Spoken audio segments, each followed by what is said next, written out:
The hottest new trend is here, and it's got everyone talking. What's spreading quick and makes you sick, infecting everyone? It's worldwide and many have died, but so much fun. You start to cough, then pass it off, and no one knows what to do but wash and clean and quarantine for Wuhan flu.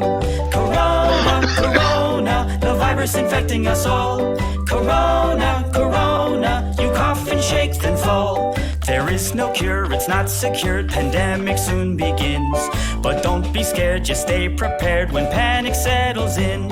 It's growing fast, so wear a mask, buy plenty of extra food. But don't wait long, it's soon to be gone, and now you're screwed. Corona, corona, the virus infecting us all. Corona, corona, so let's all sing along. Corona, corona, infecting everyone. Corona, corona, the worst is yet to come. Everyone's got corona, you're gonna get it too. Come on and get corona, Wuhan flu. The Coronavirus, brought to you by Michael Bloomberg. The Requiem of the Crazies comic book. Issue number 2 is now available for... There is a sixth dimension beyond that which is known to man. A multiverse as vast as eternity, as timeless as the Infinity Gems. It is the middle ground between the big two and the indie publishers, between sci-fi and mysticism, and it lies between the pages of the reader's imagination. At the summit of entertainment, the dimension of comics, where a humble service is held. We call this service the Gospel of Comics.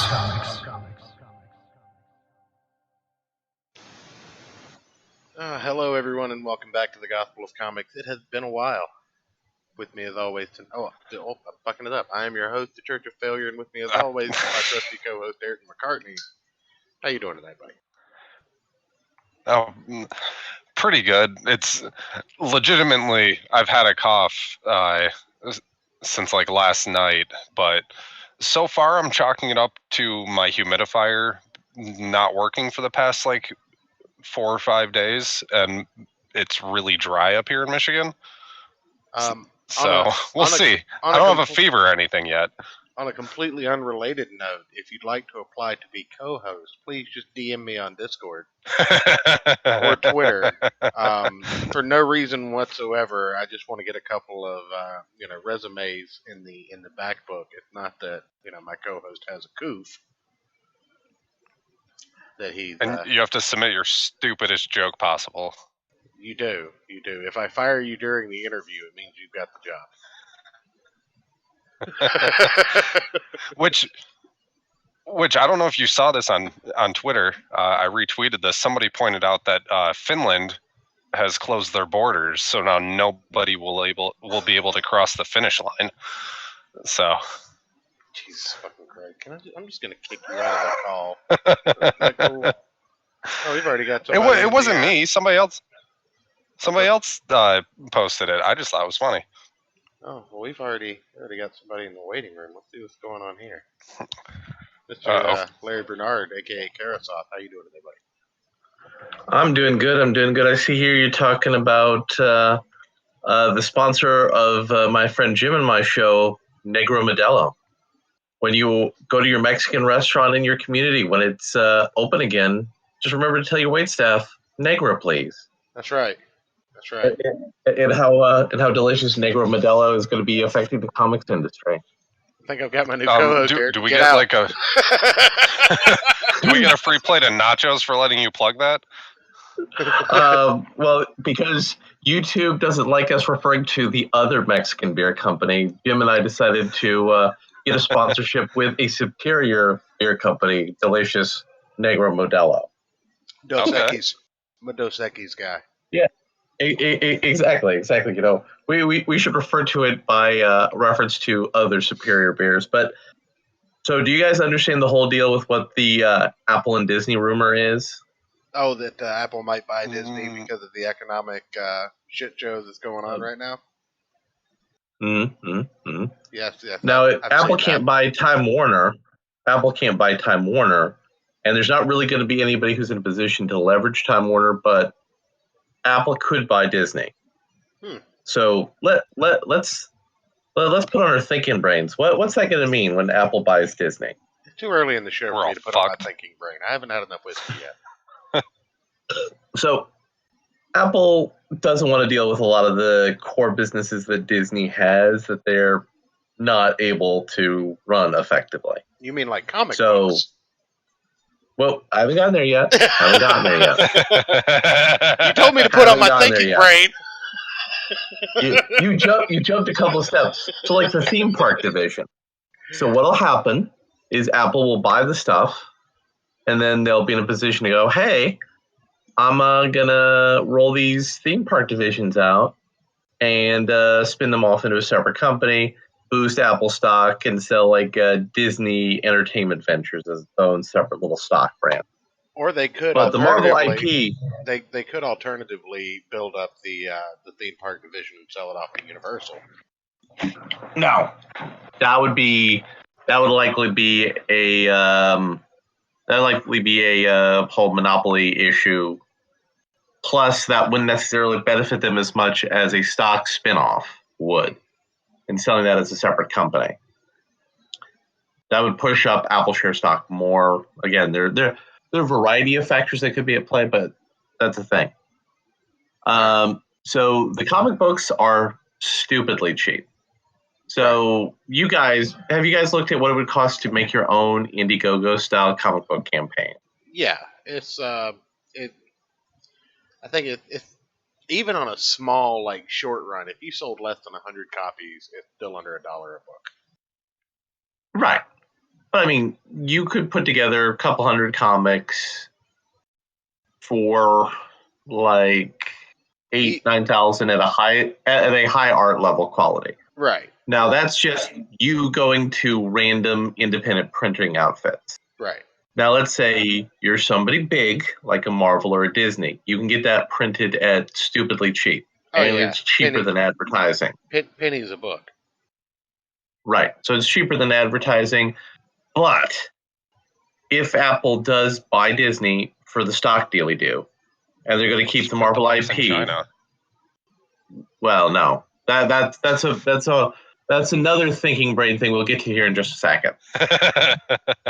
But if Apple does that, there's not going to be things like Snowflake, Safe Space, Trailblazer, guy who got his superpowers from the internet gas. You're getting ahead of the game. We actually have that on the card for tonight to discuss further. But yeah, the new woke warriors, ladies and gentlemen, is what he's talking Yes. about. So basically, if Apple takes over everything, it's going to be pretty streamlined. Comics are going to be things that are going to promote the TV shows, promote the movies, promote the video games, which will be available on the iPhone. Would you like to get a Iron Man styled iPhone or a Spider-Man styled iPhone that's exclusive? There's no more licensed Marvel phone cases going out there for other brands. Mm-hmm. Yep. That would be the future for that. AT&T is the kind of company that there's not going to be somebody else who's going to come in and buy them out. Unless AT&T decides, you know what, we're just going to merge with Amazon and try to dominate even more stuff. Is it me, or is it any time you get a multitude of companies making several million, billion, trillion dollars a year that they just all merge into one megacorp that's just soulless and, you know, always has this sex scandal and money scandal and monopoly scandal at the top of the ladder? Why is that? Like, why can't two existing businesses both be shitheads? Why do they have to become one giant shithead business? Now let's talk about AT&T. Well, Let's talk would you about rather AT&T pick shitting the up- bed, though. Hold on. Go ahead. Well, hold on. Would you rather have to clean up like 25 piles of dog shit in your yard, or just like one giant pile of dog shit? Well, I mean, during It's a the philosophical quandary we need to talk about. during the quarantine, I mean, maybe the 25 is preferable. You have something to do all day. Anyway, sorry. Go ahead, Larry. Exactly. So let's talk about the situation for the other major comic book company, Detective Comics, Mm-hmm. or the DCC. So they're owned as part of Warner Entertainment Group. So Warner Entertainment Group, to make comic book movies or comic book TV shows, they need to finance that. Who's the principal people right now who are supplying that financing? With an asterisk. What now for the movies? Yeah. Who are the people who they're going to on the back end to get the financing deals put together with? Oh God, I don't And then know. we'll put a little asterisk there for a moment. Okay. Another entity that YouTube doesn't like to refer to that's involved in the whole Negro Modelo crisis, who I'm going to euphemistically refer to as Ron Mexico. Ron Mexico has been responsible for distributing delicious Negro Modelo to people all around the world because he didn't want to tell people he was giving it to them over several months. I'm not really worried about Because Susan. we know, he's talking about China and coronavirus people. yeah. I ain't scared. Well, so basically, what you're saying is that you don't want Susan to do something with the algorithms or have the bots accidentally remove this video. The bots accidentally removed this video while we're having them removing videos completely accidentally during the virus shutdown. We're basically the country of Andorra in Europe. No, because people respect Andorra. Touche. Okay, fair. I like to think of us as one of those heroin the, churches in Amsterdam. That's what we are. We're one of those heroin churches. Yeah. Okay. So basically, it's like, listen, it's not worth the time to go raid the Church of Comics. Yeah. So what's happening for the DC movies and TV shows? They're primarily going to China for financing. Why is that going to be a problem in the very near future? Well, because China doesn't have any financing right now. I have a feeling it has to do with the coup. Well, because large international firms are going to start pulling out of China. The balance of trade is going to start getting rejiggered because you can't have all the medical technology infrastructure manufactured in China. Now, that can't happen. Here's one thing that brings up a question, and I won't keep you too long on it as far as the segue, but I've been really curious as to what people think in the sense that China hasn't been reporting new cases of this shit in weeks. Like, 10, 3. Hold on. That's what I'm getting at. Like, I don't know if I believe that there are no new cases over there or if their quarantine actually worked. Look. Are you saying that Chinese military soldiers aren't rounding up only the healthy people to go to work and telling them that they're going to work by force and that everything's fine? Is that what you're saying? Oh, I'm absolutely not saying that. I'm just saying that they're not reporting those healthy workers that are getting sick. Yeah. I mean, I don't want to undermine the sickness as part of the issue, but once we've cleared the storm, countries are going to say, we can't have 30% of our manufacturing in China. Oh, yeah, absolutely. We can't have 30%. We can't have 30% of our manufacturing capacity in East Asia. They're going to look at the stock market and the way that it just kind of did a nosedive off Brooklyn Bridge and say, this can never happen again, or else our country will just completely and utterly implode. America itself will do that. The European Union will do that because, it's already been talked about by major... Japan's on the same track. Korea's on the same track. Right. Every major economist... So the Chinese aren't going to be financing. Every major economist... Then they're not going to be financing these big comic books. Economist, that's the word. I know I go ahead. I'm a motherfucking joke. But no, every economist that you talk to, or you read about, rather, they're all talking about how this is going to lead to an upswing in manufacturing and distribution, and just every industry is going to have to come back, at least in some small form or fashion, to its home country. Because, even after this shit cleared up, supposedly in China, I mean, we're still talking about major travel bans on cargo and business back and forth between any country. I mean, what's the only country we're accepting people from right now? The UK? Aren't those the ones? No, that's shut down. Oh, okay. Well, I'm That's glad shut because down too now. those were the ones that were saying we're not going to test anymore. Fuck it, we'll just have herd immunity. It'll be great. But anyway, continue. Your point. Their plan was a little bit more complicated than that. But so the reason the Chinese were financing movies and TV shows was because they had a lot of cash and they needed a return on investment. And they also had a lot of asses to put in seats. It was kind of a win Chinese. It was kind of a win for them to give us money to make things that would pass their guidelines that they could put asses in seats for and stimulate their own economy. So the Chinese movie theater business, there's lots of economic research to suggest that was a scam that the Chinese government set up to basically bribe the movie studios. So anyway, Chinese companies used to have a lot of loose cash. Now, what most people haven't been paying attention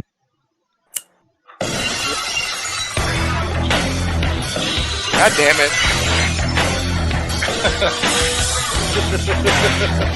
Sorry about this. No, it's fine. Hey man.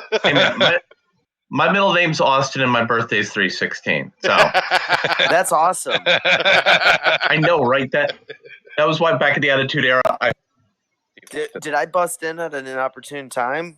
You busted in when I was explaining opportune time. When I was explaining complex issues of the finance of the comic book and movie and television industry. Well, who cares about that? That's the opening topic for the show tonight. Is Corona Chain's effects on comics? You're missing the gimmick. That's Denny's gimmick. Is who gives a shit. If you knew anything about me, you would know that I don't care what the agenda of the show is. Oh, right. I'm sorry. Who are you? I didn't look before I. It's Larry Bernard. I pop in, do some video content here. So, Chinese companies. Do you have an intro? I don't yet. But I'm going to have to get one now. Clearly, that's what I'm going to have to do. I'm not trying to talk shit. I'm just playing. Yeah. No. Yeah, I was told to come in and well, I wasn't told. I was asked if I could come in and talk about the new Warriors. Hold up. We're gonna get to your safe space in a minute. Yeah. Okay. I did push you back off of that. This is leading up to it. Yeah. Well, you're sounding like quite a snowflake, if I do say so myself. Ha ha! All right. Chinese companies had lots of loose cash. The last 2 years, as the Chinese economy's been in decline, but they've been hiding the fact it's been in decline the last 2 years. What they've been doing has been relocating cash into other countries. Like, for example, everybody Google this. China's bought up a lot of real estate in Canada. A lot of real estate. And Africa. But in Canada, and Australia. In Canada and Australia, they've been relocating Asian people, and particularly people from China. And I'm sure you can find a lot of Chinese corporate and government slush fund monies bought real estate in the United States for Chinese immigrants as well, and other East Asian immigrants. So it says here, that money's good. California is the epicenter of Chinese residential investment in the U.S., with 34% of purchases in the state. Other significant hubs are New York, New Jersey, Florida, Texas. What? In Irvine, population 280,000. There are 65,000 houses, and 21,000 of them are owned by Chinese. What? Oh my God! So what's going to happen is the loose cash by Chinese financiers that are in China or in Greater China is going to be shrinking. Mm-hmm. So that means that Time Warner's not going to be able to go get some slush fund money from China to make some comic book movies. They're also not going to be able to go to the Middle East to get some comic book movies because some people decided, hey, let's lick some religious artifacts to try to cure the coronavirus. So basically what you're getting at is that once Apple buys Disney, that they're not going to be able to go. Donald Trump don't trust China. China is asshole. China is asshole. Yeah. Okay. Apple will have enough money to produce movies, but Time Warner's going to have a struggle to get enough money to produce movies. Mm-hmm. So that'll be effectively the end of the competition between the DCEU and the MCU. What competition? Potentially. And that could be a corporate competition factor that would cause a problem with Apple buying up Disney. I don't know, because Isn't that speculation? Isn't I'm sorry, I don't mean to interrupt. It is speculation, but right now, everybody getting their bag from Donald Trump could just fix everything. Everybody could go down to their comic shop, spend $1,000 from Uncle Sam buying comics, and the comic industry will be saved. That could happen. Well, yeah, But that's also, not likely going to happen. No, but that could happen. also, we're going to go in. Everybody could band together and make community markets and make their own bio research labs. We could build our own internet. We could ideally we could all band together and do all of these things. If we're speaking in ideals. Let me tell you what's going to happen if we get the neat bucks from Mr. Trump. Oh no, we're getting the bag. What? That's already set in stone. We're going to get a bag in April. We're going to get a bag in May. Well, gang. Let me tell you what's going to happen when we get those bags. AR-15 sales in Minecraft are going to shoot through the roof. Well, AR-15 sales are already shooting through the roof, buddy. By the time everybody gets their bag checked, there won't be any AR-15s to purchase. I unlike Mask, people that make AR-15s in Minecraft definitely know how to do it. Not going to be a shortage on the TP AR-15s, all right? but yeah, so now let's say you're Image Comics right now. You're going to have a bad time. Please don't say I'm Image Comics right now. But let's say you're Image Comics and Sony says, you know what, we need to buy some people to make IP for us. That could happen. Because, other than Image Comics, who's out there who's, got anything? IDW is doing pretty well for themselves. That is true. IDW Wait. That's the opposite of true. What, IDW? Yeah. They keep getting bailouts from Marvel. With Image. Yeah, they keep getting bailouts from Marvel. Basically, Marvel having a bad fiscal month here. Have a Spider-Man book and a Transformers book and all this other shit. They own Transformers now as a property though, but Spider-Man they just do. No, they don't. They don't own Spider-Man. I'm talking about Transformers. Well, they have the license. They have the license. They don't own the license. For Transformers, they have the license. Yeah. Right, but Hasbro actually outsourced the license to another company that outsourced the actual details to IDW. Because it's a company that's involved in managing the Transformers license for both movies, TV, and comics. Yeah. All right. What does that have to do with comparing IDW to Image? Because Image has intellectual properties like Saga, The Wicked and the Divine, and others. IDW doesn't have any intellectual properties of their own? Not really, no.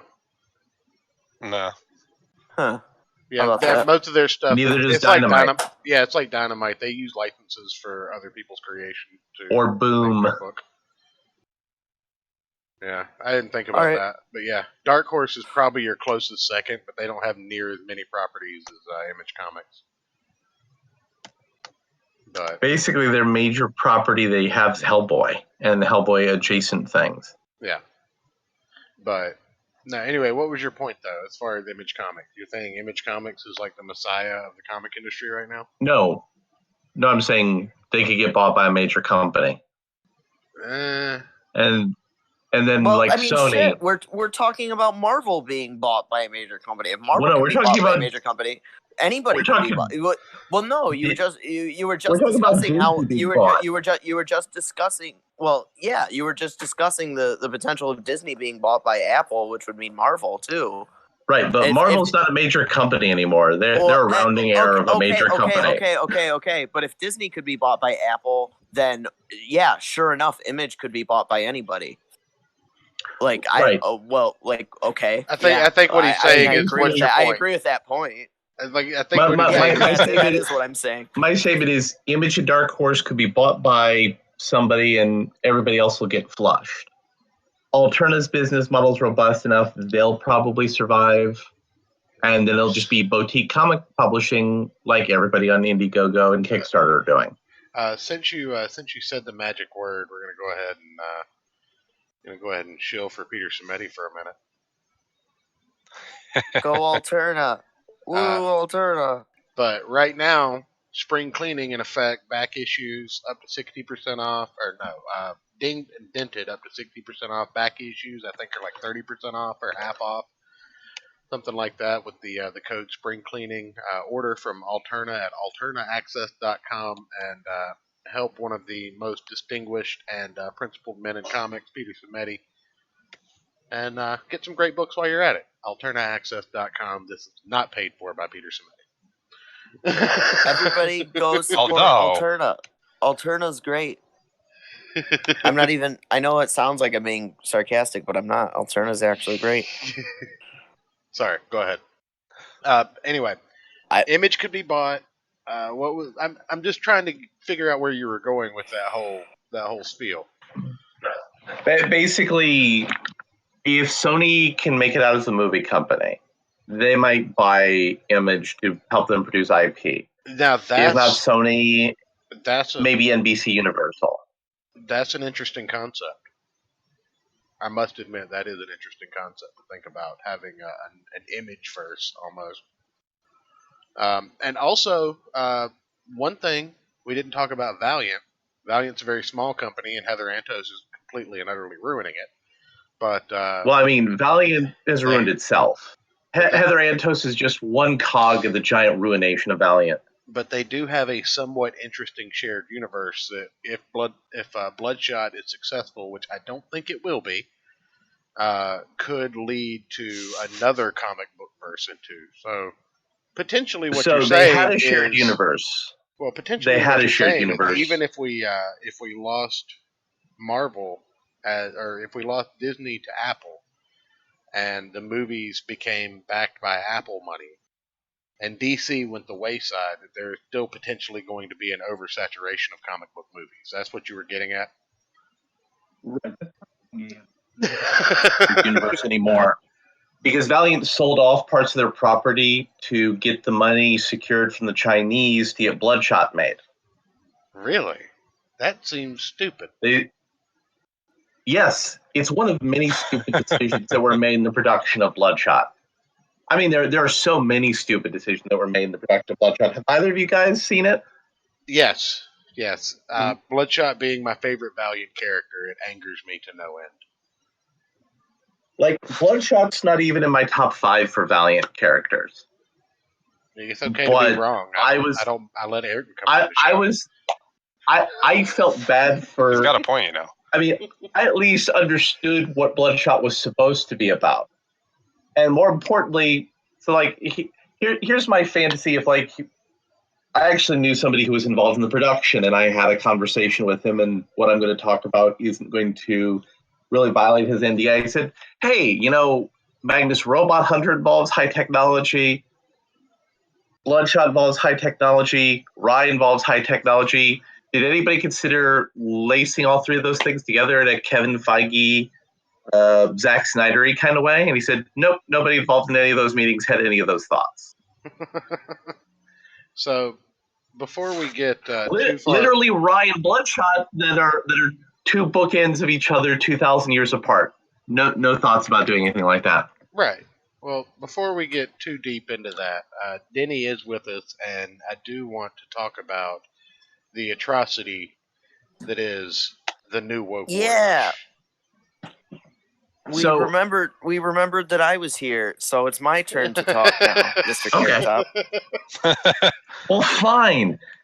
We also have somebody else in the waiting room who wants to talk about the New Warriors as well. I mean, let's bring them in, because I also have emotions I want to share about that. Because the New Warriors, like when it first came out, like I was totally in on that comic. I got like 36 issues of their initial run because, like, you know, I was like 13 or 14. I forgot what it was. And like, hey, this is a brand new comic series that's coming out. I want to get on the ground floor, like I did with Excalibur, and I have all sorts of disappointment about both of them. I'm going to bring Rune Knight in. Rune Knight, come on. Rune Knight, you with us? I am. All right. Thank you for having me again. No problem. So what we're going to do, we're going to start a round robin on the panel. So Denny came in specifically to talk about that. We'll start with him. Then we'll move to Rune Knight, and then we'll follow up with Larry, and we will continue around in that fashion so that nobody's getting into some impromptu, unscheduled blood sports. We'll schedule that for next week, boys. You and me, Carrot Top. But look, I may be working from home, so I'm going to be doing some more YouTube content. Okay. You're good, man. I'm just giving you a hard time. New Warriors release Marvel's first non-binary hero is codenamed Snowflake. That is what I have up on the screen, and I regret it immensely. But obviously, I was out of internet all weekend. This happened yesterday. It was St. Patrick's Day. We've got to talk about this. So, anybody who's not familiar with the concept, the New Warriors is basically Marvel's version of the Teen Titans. They suck. They mostly always sucked, in my opinion. They did have some pretty interesting storylines at one point or another. They are basically 100% responsible for the superhero Civil War, the first round. And now they are introducing what they are calling the New Warriors. And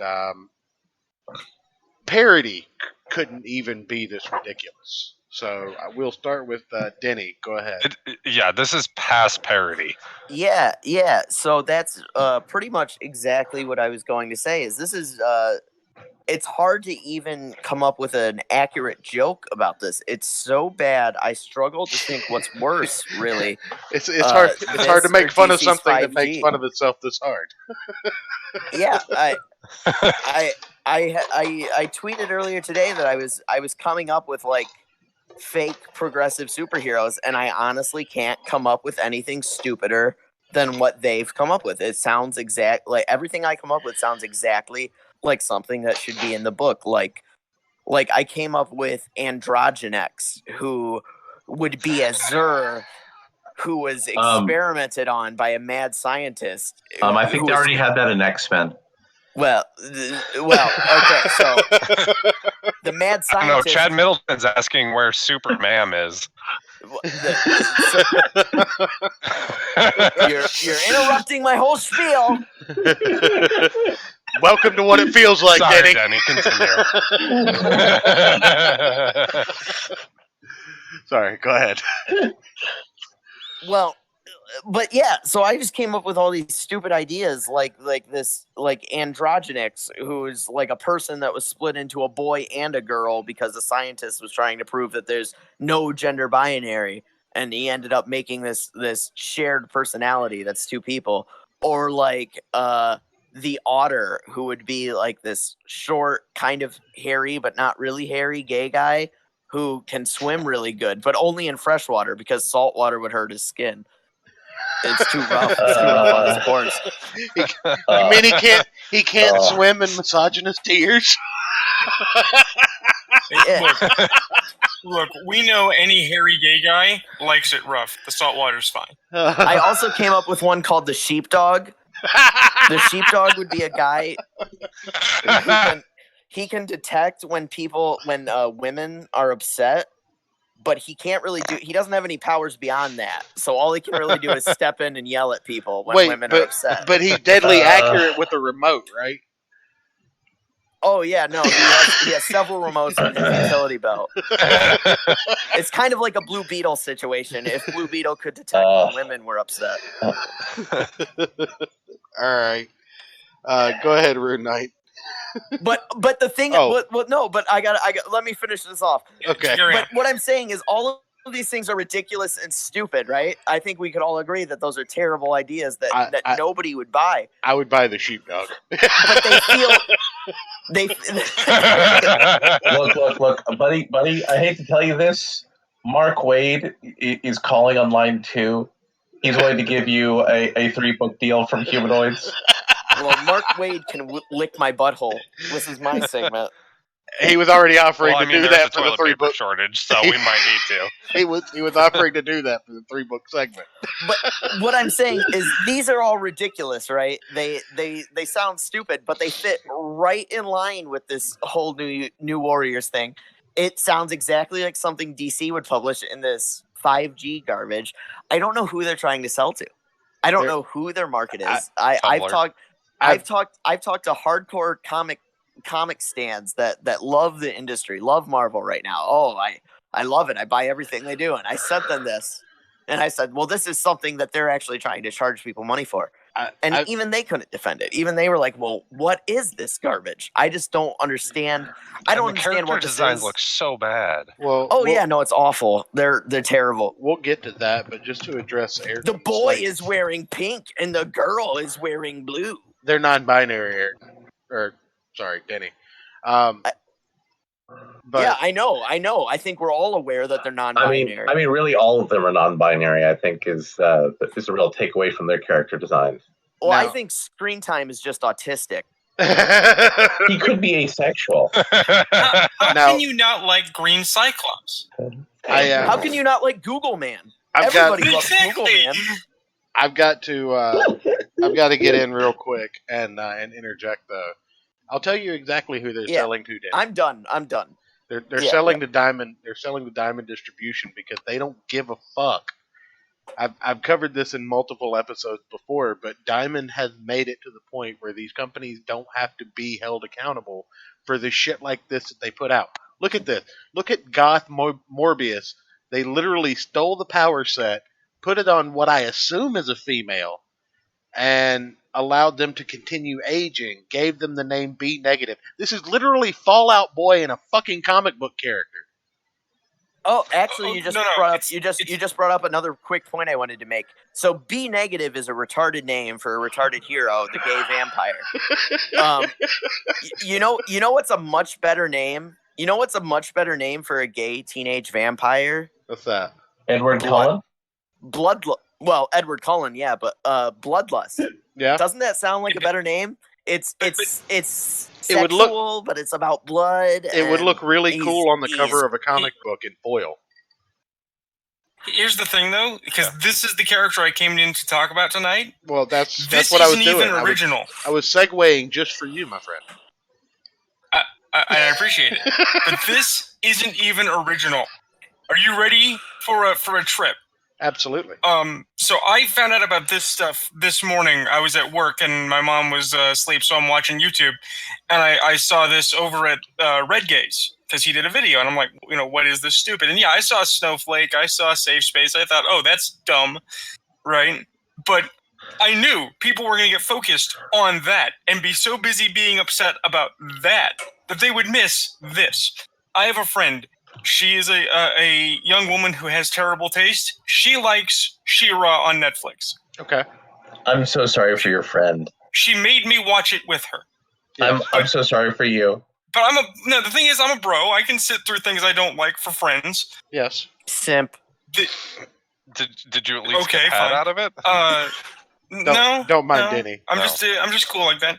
But this character is a recolored, slightly altered version of the villain from She-Ra. This is Hordak.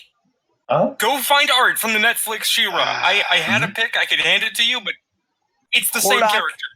Hordak is a gay Skrillex vampire? Yes. Yes. They ripped off his look and they gave it a periwinkle color job. Periwinkle, Jesus. Nice use of color, bro. You're not even kidding. So you're not even joking. I'm not. I wish I was. And the worst part is that as a writer fag over here, no, I'm like totally of the opinion that somebody gets a blood transfusion from Michael Morbius and becomes a sub-weaker like living vampire. That's awesome. That's an excellent character concept. But all these characters, they're not just bad visually. They're not just bad conceptually because they're here for the politics. They're powers are lame sauce.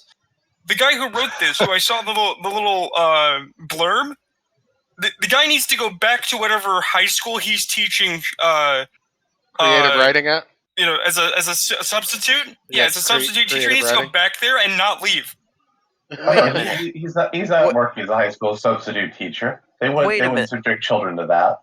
Wait a minute. You're telling me you don't like the girl with the infinite pocket or Google Man? I have a no. The girl with the infinite backpack, which is a rip. I knew a girl in high school named Infinite Pocket. Let's be clear. Let's walk through this here for a minute. You don't like Fatty with the pouch, Google Man, gay vampire, and the non-binary twins? Wait a minute. Let's Sounds walk through this. Hate women or something. Let's walk through this real quick though, just for the madness. So you have Armor 2.0. Because we're just going to reuse an X-Men power. We have special snowflakes. It's less effective armor because he can't protect himself. He can only protect other people. Yeah, we have less effective armor. Mm-hmm. We have Snowflake, which is less effective Psylocke. Gay Michael Morbius. Yeah, we have poor man's Morbius, and then we have large woman with magic backpack. She's bagging Sagan Berry from all that, guys. Purse. Yeah, she's bagging Sagan Berry from all that. Purse from Scott Pilgrim. Oh no! She's a joke character from the Venture Brothers. She's the dude with the duodenum that enters and opens into a alternate reality space, and he can pull out anything. I think we're missing the point. I think she's just a girl with a shitty fucking power. She really is. And then we have Green Cyclops. We have Green Cyclops, who got his powers from quote-unquote internet gas. Wait, not experimental internet gas. See, not as opposed to regular internet gas. Now wait a minute. Not a cloud of nanites. Not internet gas. But does he have I-beams? That's problematic. The internet gas part. I'm just saying. No. He doesn't have I-beams. No, that's their language. Google. He's literally their language is internet gas. Hold on. They came up with it. One at a time. No, First off, I got it. The screen time, the Green Cyclops guy, basically sees the world as if he's always playing Grand Theft Auto. And he can Google things in his mind. That's how they pitched him. Somebody got drunk on Jack Daniels. Somebody got drunk on Jack Daniels in the parking lot before a pitch meeting and walked in and said, "Imagine if when you woke up in the morning, you had an overhead display and a mini map, and you could Google things in your mind." And the lady at the cash register said, "Sir, this is a Wendy's." And then he made it into work. Can you guys imagine how annoying screen time would be to hang out with? You guys all know that guy that's just always fact checking everything you say on his fucking phone all the time. Screen time would be that without having to pull out the fucking phone. Imagine everything you fucking said. He'd cross check it with Wikipedia. Yeah, he's actually a guy from The Simpsons. Well, I mean, it's one of those things where they can't even make good characters out of their bad ideas when making bad ideas, because obviously this character should be called the Wiki Warrior. Oh yeah, that would be a better name. That would be a better name. The Googler. So guys, I'm going to take the absolute shockingest take of all. Okay. This is all a scam. You have all been fooled by Marvel, and you're all playing exactly into Marvel's hands right now. Yes. Yeah, I've heard that. I've heard that theory. This isn't a theory. So, I think that only works if it's going to sell. I get what you're saying. That only works if they're going to sell off the hatred. No. Okay. I think I know where you're going with this, but continue. Let me paint the picture. So, you remember how Marvel got the license for Ultraman? You know why they got the license for Ultraman? They got the license for Ultraman because Marvel's able to, through its PR apparatus, to make people think, wow, is Ultraman going to get a movie or a TV show?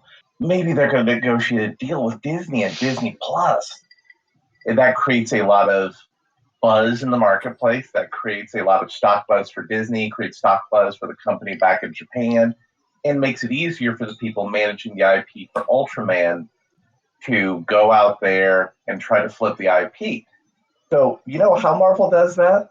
Because they make absolute utter trash like this with basically money they find in their editor's couch to make a YouTube video, and people like you go out and say, look at this horrible trash. A fat Hispanic chick with basically a worse version of Turok's power set, an ambiguously gay duo that has vitiligo, one of them does, and one of them is a stereotypical jock, but he's, a pacifist, and they're engaging in post-ironic meditations on violence and bullying. Google, man. And I will at least say that B Negative is the only one that actually feels fitting for this generation of teenagers. He feels like the kind of person who would unironically play Fortnite. But yes, this was all thrown together to create a giant wall of marketing buzz. It'll be canceled 3 comics in, and Marvel will have accomplished their ability to demonstrate to the world that they can get everybody talking about absolute and utter horseshit. I mean, they've been able to prove that for a long time. People have been talking about what kind of garbage they're putting out forever. They're just not buying it. Well, right. That's exactly what I was saying. They want the Captain Marvel effect, but that's only going to work if people buy it based on the hatred. But again, this isn't about that. This isn't about that. This is about getting advertisers to want to be part of the Marvel brand because they know Marvel can catapult them into the discussion. Think about all those people who are on the Marvel podcast, selling their shitty food products. Think about how much money. Yeah, think about how much money those companies give Marvel because of Marvel's ability to market. I hate to agree with anybody on my show, but that actually kind of ties into the idea that, they're not selling to anybody but Diamond because all they have to do is convince an advertiser to pay them money for basically being hated. So Diamond's a lot like the car companies used to be. So you know what the car companies used to do to scam people who drive cars? Okay, before you get into the card company thing, I'm going to go because Carrot Top has left me so riveted that I'm going to go to sleep now. So I'll see you guys later. Carrot Top, if you ever want to talk about how you're full of shit, I'll be on here. So I'll see you guys later. So yeah. Are you calling somebody out for blood sports on our show? He's gone. He did. Oh, he left already. I'll get it scheduled after the show. So like the car dealerships, right? So the car companies would sell cars to the car dealerships, but the car dealerships wouldn't have money. That's what GM Finance is for. GM Finance would give a loan to the car dealerships to buy the cars to sell to you. Of course, you don't have the money, but that's okay, because GM Finance will give you a loan so that you can buy the car, and then the car dealership can pay off the loan to GM Finance, which in turn takes back the money and the interest to GM proper. Diamond runs along a similar scam. Right. Well, I mean, it's like I said, we're at a point where, and I'm not going to get back into this too deep because I've done this a dozen times on the show, but it's all about selling the books to Diamond and convincing retailers to pick the book up 3 months in advance with a blurb and then not buying the books back. You're exploiting a retailer at that point, and that's how you're making your money, because it's not about putting a comic book in the hand of a consumer. It's about putting out a new number one that a retailer thinks, okay, well, number one sell, so I'm going to buy 10 of them, as opposed to the 2 that I normally buy of this title or whatever. So it's exploitive. It's been going on too long, and honestly, it needs to come to an end. And I hope that because the comic industry is suffering as much as it is right now, that something gets done, because otherwise, there's no reason to think that the comic industry is ever going to fully recover, or that it even wants to. I mean, we have to assume at this point that Marvel and DC are entirely too fat and sated on, TV and movie money, that they don't really give a shit about their funny books anymore. They're literally just a lost leader to keep the IPs of their characters. They're also marketing. They're very good at marketing and sales. Yeah. At some point in time, Bugatti's going to pay for the rights to sell the Bugatti Spider-Man. Would you, if you had the kind of money to blow on a Bugatti motorcycle, wouldn't you get a Bugatti Spider-Man? Probably. I still want the Spider-Man Shack bike. Yeah. I'm almost. They made more money. They made more money licensing the Hulk to the New York Jets than they've made off the Hulk for over 4 or 5 years. And that was for one season of licensing the Hulk. Well, so really, that's where they're at. In the comic book industry, they can shave down a lot of people and just have a brand manager who license things, and then they're saying, listen, we need to sell these new Warriors characters, and Android is totally willing to get in on a cross-sponsorship deal, but one of the characters needs to have powers that are internet-related but are similar to the Android brand. Can we develop that? You know, the longer I stare at this, the more I'm getting like mental vertigo. Not only did the dynamic duo here basically replicate Cloak and Dagger, two much better characters from much longer ago, but you know they're not non-binary. Oh no! But also, I have to defend Grant Morrison, which hurts me deep inside. It's okay. We all. I know that feeling. I defend Mark Waid more often than I like to. I didn't enjoy his X-Men run. I really didn't, but I will give him one like valuable commentary. He emphasized when they redid the X-Men suits to bring them more in line with the X films from Fox, that they should be wearing black and that it should be stylish in a modern, actually stylish way. But you know, people who are cool want to wear these outfits, whether you do or not. With the exception of this guy here, and still, I mean, he's got Batman booties. Actually, hell? I believe this is a she. Sure. All the new Marvel characters are non-binary. It's just easier that way. The thing is, though, is that looking at Primetime up there, Snowflake and company, I wouldn't want to wear that costume. That makes me look like I'm trying out for Double Dare. Nobody wants to wear that costume. Wait, Double Dare was awesome. Double Dare was awesome, but you know when you want to wear the Double Dare outfit? When you're on Double Dare. Now, what you wanted to talk about the plagiarism of the vampire character? What? Yes. Well, they're all plagiarized, all of them. I mean, to a certain degree, and I did want to bring up Oliver Sutton in the chat wanted to know who wrote these things and who designed them or whatever. Well, the story is written by Daniel Kibblesmith. Now, I'm just gonna use my screen time powers here and Google in my mind. Wait. Did you get those screen time powers by Internet gas? Internet gas. I mean, if you think about it, though, the person who wrote this is probably a uber boomer, so they just think internet comes from the air, so they're like, oh, it must be a gas, so that makes sense. The first thing I learned about Daniel Kibblesmith, at Kibblesmith on Twitter, definitely do not harass him about how awful this is. He is a writer for probably TV from Colbert, he says, and New Thing. He writes comics, The New Warrior and Loki. He wrote books, Princess Dinosaur and Santa's Husband. He is married. Let's see what his wife. See what his. Hey, are you assuming his spouse's gender? I am. I can do that. He is married. Did you hear the great thing he said in his interview that the original two warriors were too masculine for him because of all of their weapons and muscles?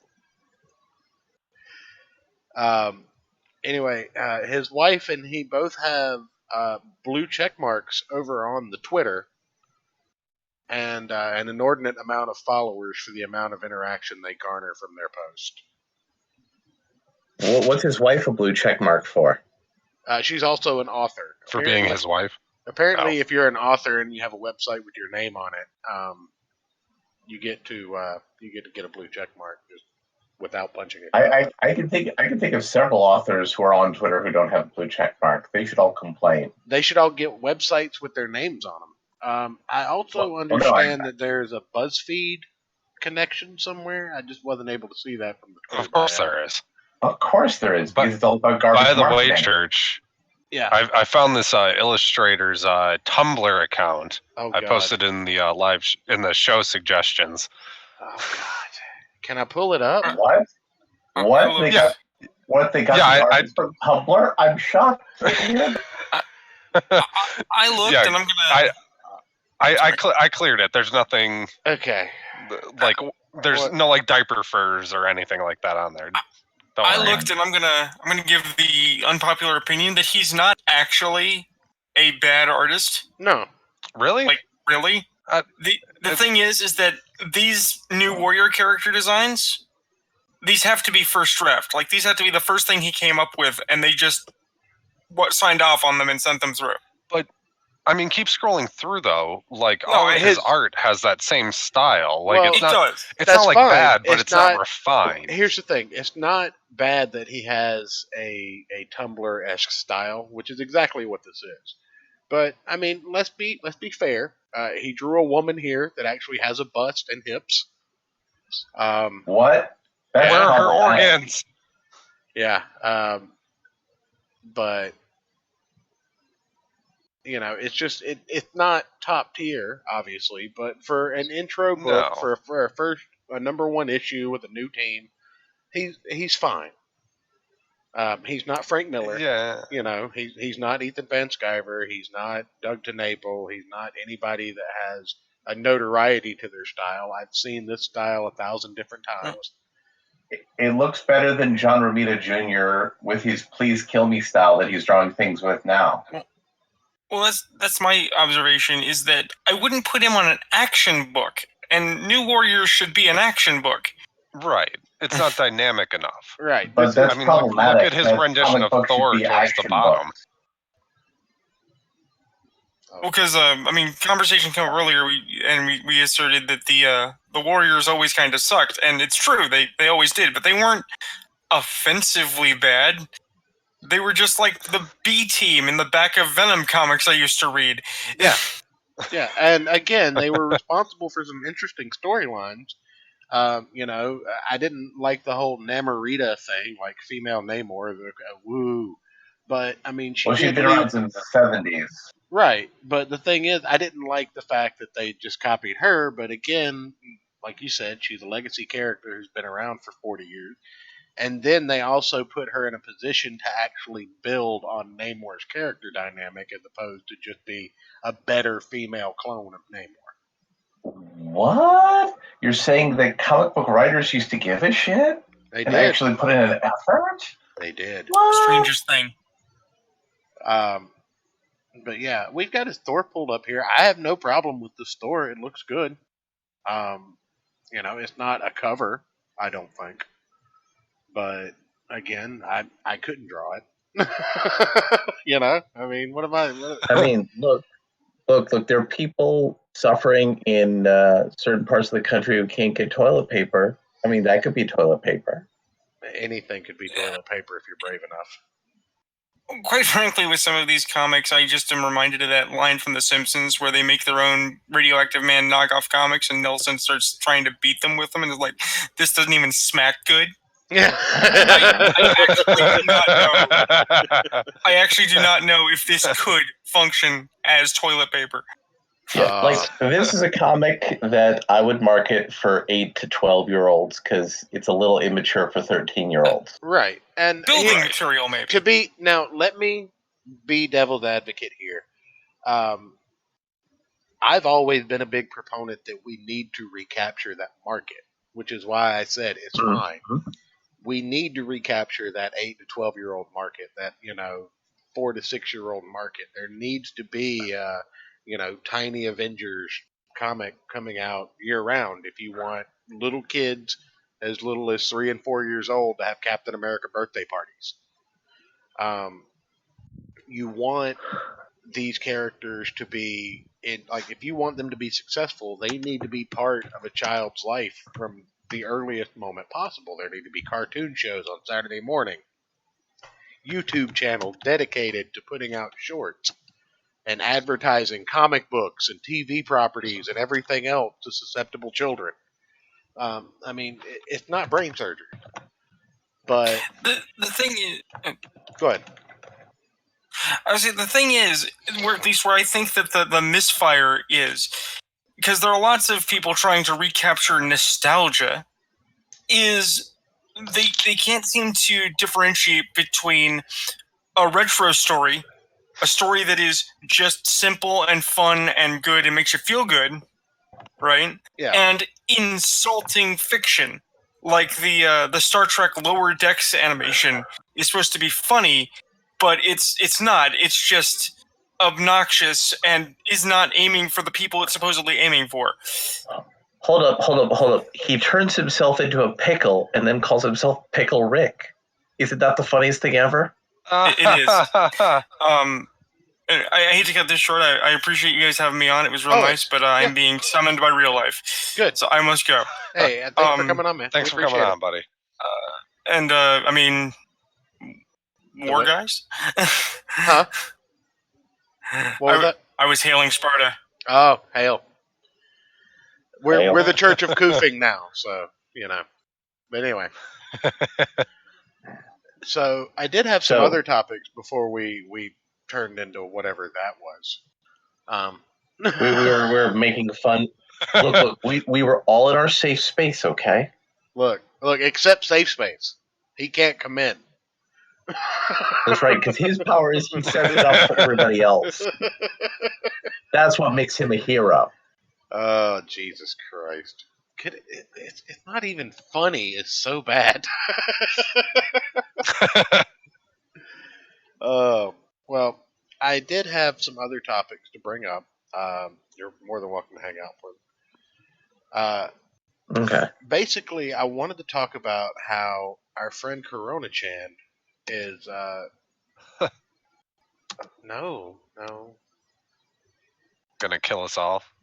God damn it, New York Times. Alright, I gotta take this down so that I can actually log into it. I logging hate into New York it, Times website. but if you log into the New York Times website, then the terrorists win. They do. What does it matter? Probably. We're all gonna die from the coof anyway, right? No. That's right. You just don't believe it yet. Let's see if we can at least make it a year of shows before we both die. That's right. Alright. So, yes, I agree. Bring me my fucking... Continue without restriction. Thank you. Jesus Christ. Alright, so now we cut... Okay...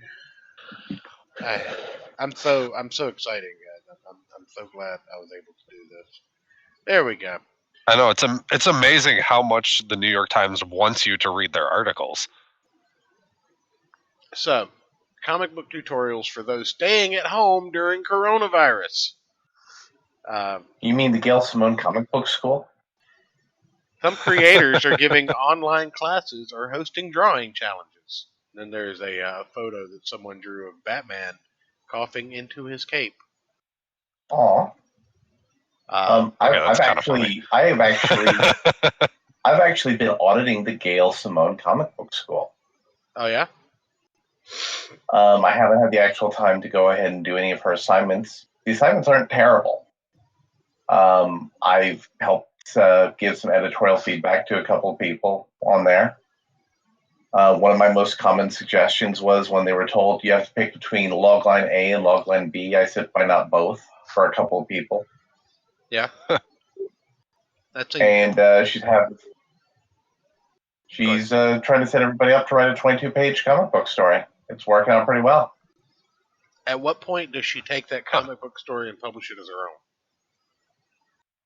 She couldn't get away with doing that though, because it's on a Discord with several dozen people.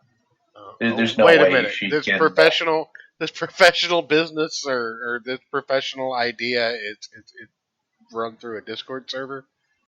It's run through a Discord server. That's fantastic. It is. It is.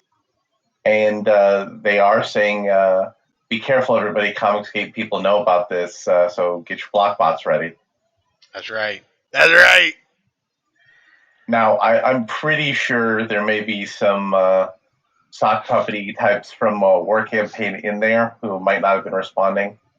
But I've actually been responding and offering positive feedback. That's the only way to get by. Anyway, let me read part of this to see what we think of it. As the effects of coronavirus are rippling through the economy, including at brick and mortar stores, comic book writers and artists are rallying online to offer activities for those staying at home. They are offering scripting lessons, art activities, and even posting some of their own public service announcements. And on Tuesday, Diamond Comic Distributors announced that it was allowing stores to sell new issues immediately instead of having to wait until Wednesday, traditionally the day new comic books come out. Now, that means you have to get your comic books before Wednesday, which I think less than 2% of retail stores do, but, whatever. Morgan Perry of Boom Studios was using Twitter, meanwhile, to compile a list of retailers who were resorting to curbside pickups, home delivery, or snail mail. Among the creative opportunities for those staying home is an effort by the artist Will Sliney, who's based in Ireland. Watch out, Novel Bro. He began using his Twitter account last week to encourage kids to draw. I'm going to set an art challenge each day, and I'd love to see the drawings that people do. He announced on the first day in which he asked participants to draw Spider-Man. On Tuesday, the challenge was to draw your favorite Irish person. Slaney drew the Irish rugby player, Peter Stringer. There's his drawing of Peter Stringer. If writing is more your cup of tea, check out Paul Aller, Gail Simone on Twitter. You just mentioned Gail Simone. And the writer for the G.I. Joe series for IDW is offering some free comics and also free script critiques during social distancing with a focus on beginners. So, I mean, this actually sounds like a pretty interesting collective that they've got put together. Is this what you were talking about? Yeah, and Okay. it's a little, people are a little on edge about folks they don't know because they've been in their safe space. Because that pink guy was saying, "Hey, everybody, get in this bubble. I'll protect you." That's right. But, why don't you get in the bubble? I can't get in the bubble. Get in the fucking bubble. Look, I'm going to put you in the bubble, and then Corona Chan's not going to get to you. That's right. But what happens when Corona Chan gets to you and the bubble goes away? Oh, well, then you're all fucked. What's the over-under of them doing a storyline with him having to protect millions of people from some sort of plague? And the plague will be manipulated by somebody who's drawn to look like Ethan Van Sciver. And it'll be claimed to have come from China, but our woke new warriors will come out and defend China and say, "You don't know that. That's racist." It was really S.H.I.E.L.D. who did it. That's right. That's right. With the cooperation of the President of the United States, who happens to be orange. I mean, quite frankly, I'm surprised they haven't had a MODOK running for presidency angle in Marvel Comics yet. With the bad toupee? Yeah, that sounds great. Exactly. They need to get the rights to Krang and just make the brain inside of the gut with the Donald Trump body all around it. I mean, the idea for Krang isn't really that intellectually protectable. I'm just saying, it would just work if it was Krang in a Donald Trump body. He just opens up his shirt and his jacket, and there's just a brain there. I would believe that build at 70 years old more if there was a Krang in there. Anyway, so I'm making a more long-term project over next month instead of next week as planned, he said in an interview on Twitter. This is Paul Allure. I'm reading the first script today and hoping to start Skype feedback sessions tomorrow. So, this actually, for as much shit as I give these people, if they don't just go all social justice warrior on people for not And I'm sure a lot of the people like signing up for this are in their particular sphere of ideology, right? Like, is that what you? Most of them are. Yeah. So most of them are. Yeah. But if it comes out that they're shitting on people who don't line up with them on an ideological basis, then that's going to be a problem for me. But if they're just trying to genuinely be decent people, I'm not going to shit on that. Yeah. We're all having a bad time. Right. We need to get together on things that get us together. Like AMC movie theaters are closed for 6 to 12 weeks. Yeah. Yeah. Well, schools are out and pretty much across the country if you guys, for 2 weeks or more. And if you guys check the show suggestions, even our boy Eugene has come around. Oh no. Not Eugene Goo. Yeah. Oh Lord. It doesn't feel like real life. It feels like a bad movie. Eugene. Did Eugene just single-handedly win the Medicare Masterson debate right there? What if real life is a bad movie? Are you saying this is The Matrix? I'm not saying this is The Matrix. Because nobody Don't get pseudo-philosophical on us. Because no one can say what The Matrix is. You can only see it for yourself. He did. He did it anyway. You should fire him. Is it your truth? But you're not paying me. Look, my truth is our truth. You think I'm paying Ayrton? You think the co-host spot was paid? So, but I do want to share something with you guys. You're fired. Sorry. I'm a normal recording in progress co-host, Jim. We went to Jim's normal YouTube hangout, and we did a special bag-themed episode about the bag life. Oh, okay. So I encourage anybody who's got 2 hours to listen to an old live stream.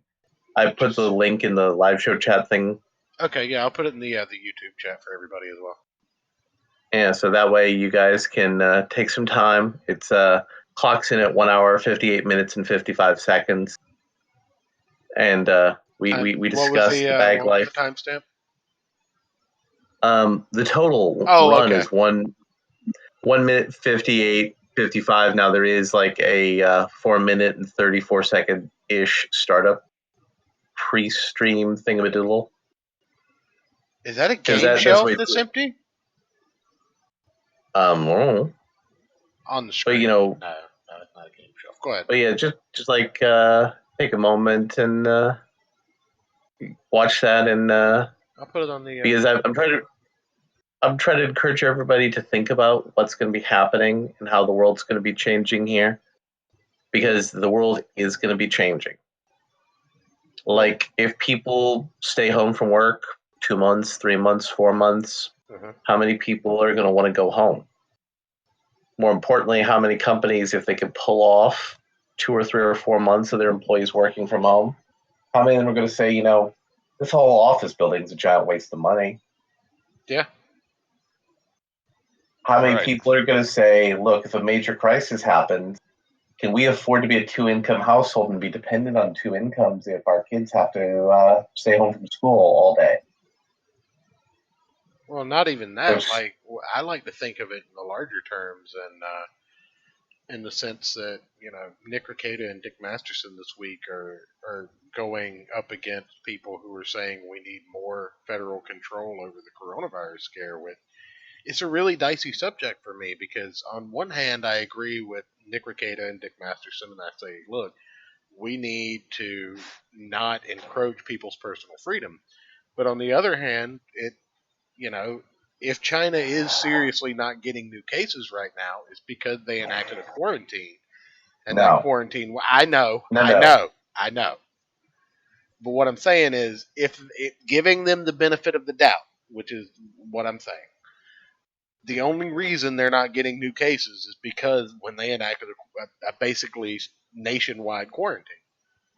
That's the only way to explain the fact that they're not reporting new numbers with the rest of the world. Either that or, who has got their dick so far down their throat that, China's balls are tickling their chin. But I'm talking like bigger picture things. Like, for example, the Iranian government is losing somewhere around the 25% of their government. Well, I'm not even quite there yet. Like we're giving up personal freedoms in the form of curfews, in the forms of the government telling us we can't open our businesses and conduct business on a day-to-day scale, being told to quarantine and to cordon off and to not come out and all this other shit. And people are accepting it hand over fist because we're scared. And what's to say that just like after 9/11 or any other major thing this country's endured, where we've allowed people to just kind of walk all over our civil rights, they never got fully restored. Like the Patriot Act is still a thing. Look, why do you hate our freedoms so much? The only way to save capitalism is to destroy capitalism. Yeah, see, I don't tolerate that commie talk on this channel. I'm sorry. Well, I mean, that was just George W. Bush. I don't tolerate that commie. I didn't vote for him. What are you talking about? I wasn't even old enough to vote. Anyway, guys, watch that video and ponder what the bag life means for you and how you can use your bag to make a better world. All the AR-15s. I'm going to buy all the AR-15s with my bag, and he's gone. Anyway, that was interesting. I thought we'd have to do more for the show than we have, but hey, I know. Apparently, having internet, that's all I need to do is just have internet, start up the OBS. The show will come and yell at people. Well, yeah, it's kind of my thing. Anyway, we got a couple of more stories about how Corona Chan is affecting the world. Of comic books specifically. I'll fly through those real quick.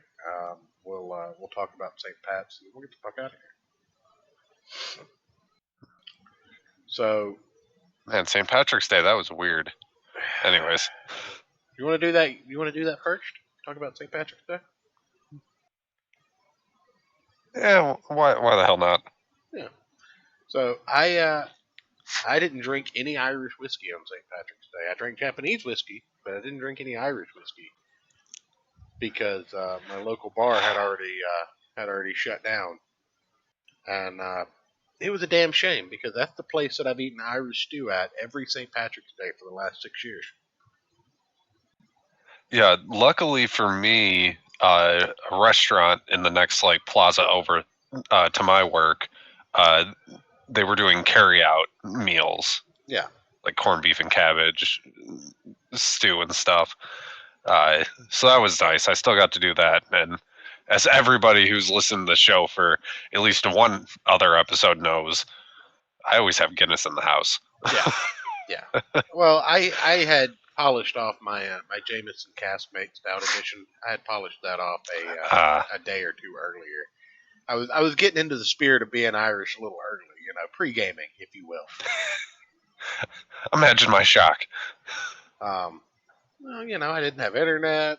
I couldn't do the show, so I was obviously drinking. Well, yeah. But no. It was just... It was weird, because at least in Michigan, it was just... we got hit so all of a sudden, and you can watch the trend, the infection rate trend, and confirming new cases pretty easily because it was 2, and then all of a sudden we're at we're over 100 now. Yeah, here in this state, and that's just from a week. Mm-hmm. And Tuesdays I go up and play at my local bar. And yeah, it was just, leading up to it, I'm working on my set list, figuring out what songs I'm going to do, figuring out which songs are popular that other people are going to do. So I'm obviously not going to do those ones. Right. And stuff. And it was just so weird. Even throughout the day at work, nobody mentioned St. Patrick's Day. Everyone's always decked out in green. Mm-hmm. And all that stuff. I mean, I did still do that. I was Yeah, I wore a green jacket, but yeah, it was just super, super weird and like surreal. Like it kind of like the fact that it was around such like a huge holiday where normally there's so much going on. Well, there's a it had a real like go ahead. finality like feeling to it. Well, there's a little Irish festival that goes on, and my wife and I go to it every year, and it's the first time that we just have it. Because they just canceled it. I mean, they were just like due to the. And here's the thing: a week ago, there wasn't a case in Arkansas. Now there's 33, according to the New York Times. I mean, there's almost 2,500 in New York State. California's got 800, over 1,000 in Washington. You know, you're in Michigan. It's only saying 80 in Michigan right now, but local reports are probably a lot more accurate. Yeah, well, John Hopkins. Yeah, that place. Thank you. Let's see here. Where's Michigan? Ohio. No one cares about Ohio. They 119. Oh, and we had our first death today in Michigan. That's always good. Yeah, or was it yesterday? I don't know. Yeah, yesterday or today, one of the two. I don't remember. Let me see here.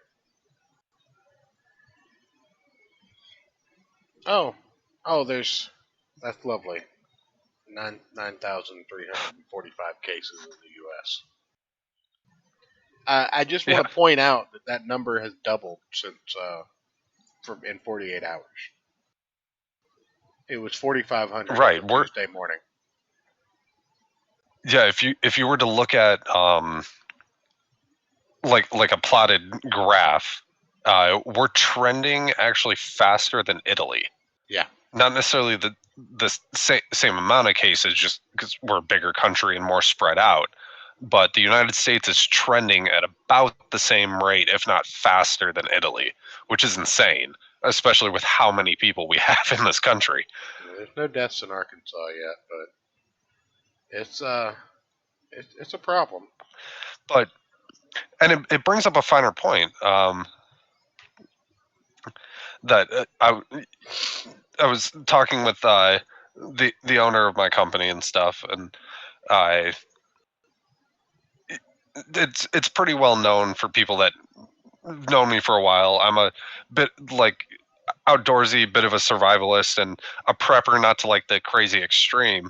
And we were talking about, I was like, I had canned food. Like I've had canned food forever. Like a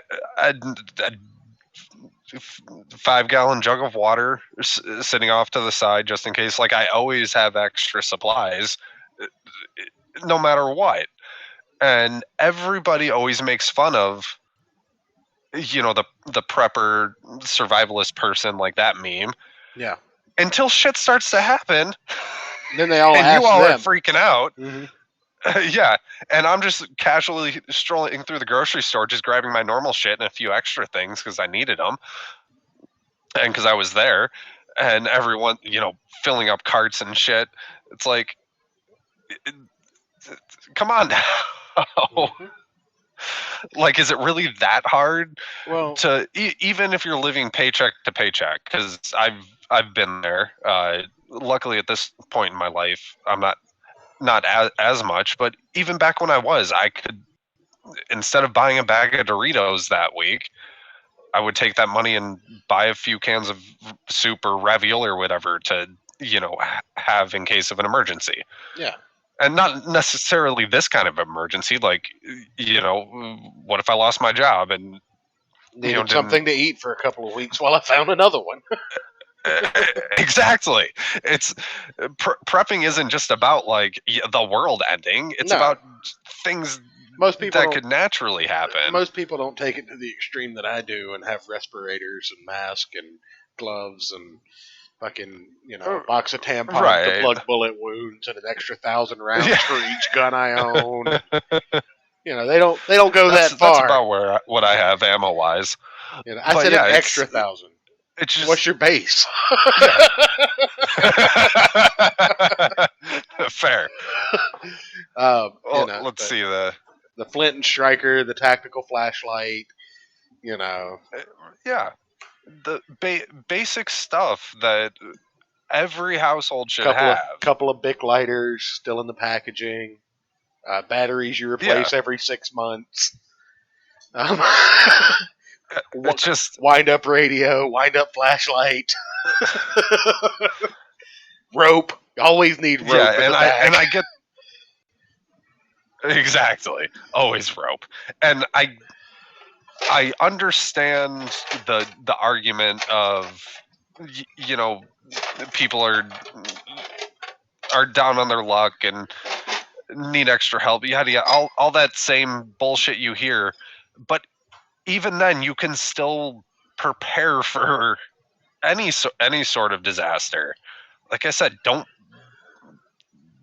buy a bag of Doritos. Buy like 4 cans of soup to store away.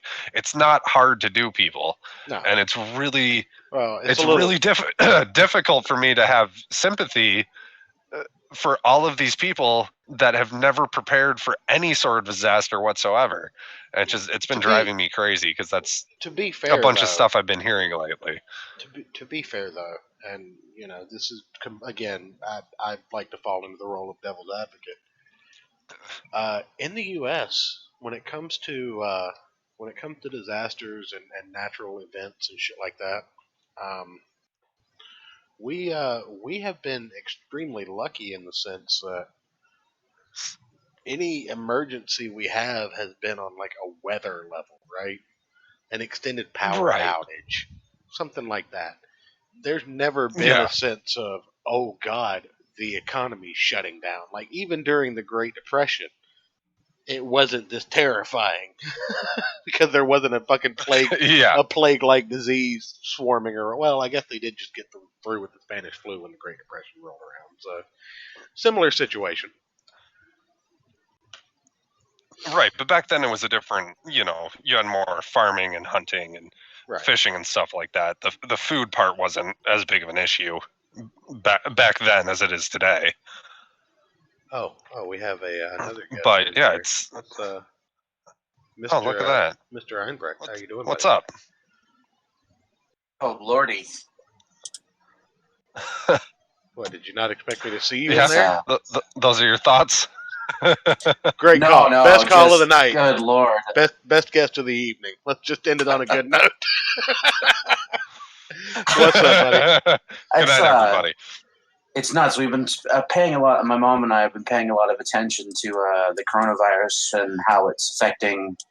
We've got 2 or 3 confirmed cases in our local area at this point. I was gonna say, what the fuck else are you paying attention to? They had already started canceling. Yeah, true. They have already been canceling elective surgeries, and they've reached the point where critical surgeries are being canceled now. They're triaging surgeries that people need rather than surgeries people want. So it's getting interesting. Oh yeah, it's getting quite interesting. That's happening in the U.S. as well. There's everything. Like, I honestly think a full mandated martial law quarantine is on the horizon. Like I don't disagree. In 48 hours, I just got done saying, I don't know if you were listening to the stream, but I have been. In 48 hours, the number in the U.S. has doubled from 4,500 to over 9,000. Holy shit! We can play the Vegeta meme.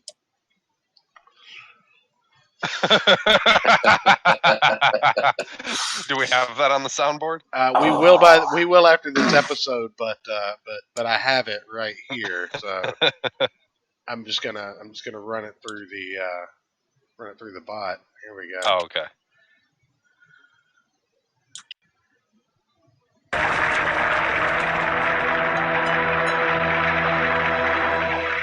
Vegeta, what does the scouter say about his power level? It's over 9,000! What, 9,000?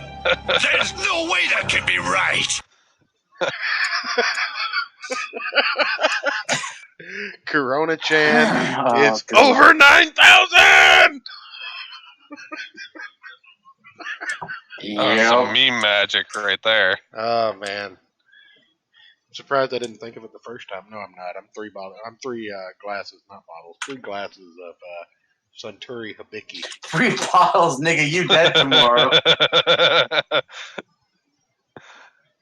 Actually, I wouldn't be. That's okay. None of us are going to work. My liver can take that punishment, son. Fair. Yours can't. What liver? No, definitely not. I'm not part Irish.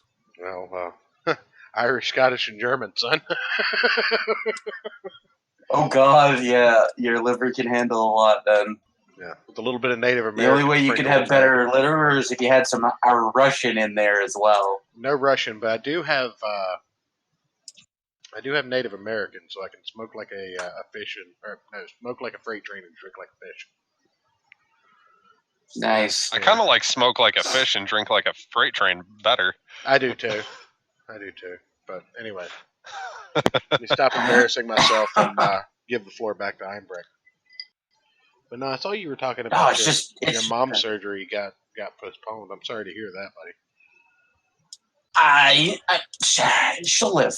Like, that's the important thing. Like, it's not like it was last time. Last time she had to have this thing operated on, it was so bad that she couldn't swallow water. They had to intravenously give her water because she was ill from dehydration and malnutrition. Yeah, the saline bags and shit. Like, she has no balance issues this time because it's not pressing on her brainstem. It still needs to be removed, but it's at least not completely fucking her over this time around. Well, that's good. Yeah. She's like, my surgery's going to get canceled. I'm like, yeah, you're right. Like, definitely. There's no way they're going to fly you out there and risk your health on the off chance that there might not be that many cases out in Toronto by the time the surgery's over. And the doctors, like, confirmed today. They're like, no, we're not doing your surgery until this shit slows down. Which is, for the better. Yeah. Well, it's like today, one of my employees texted me.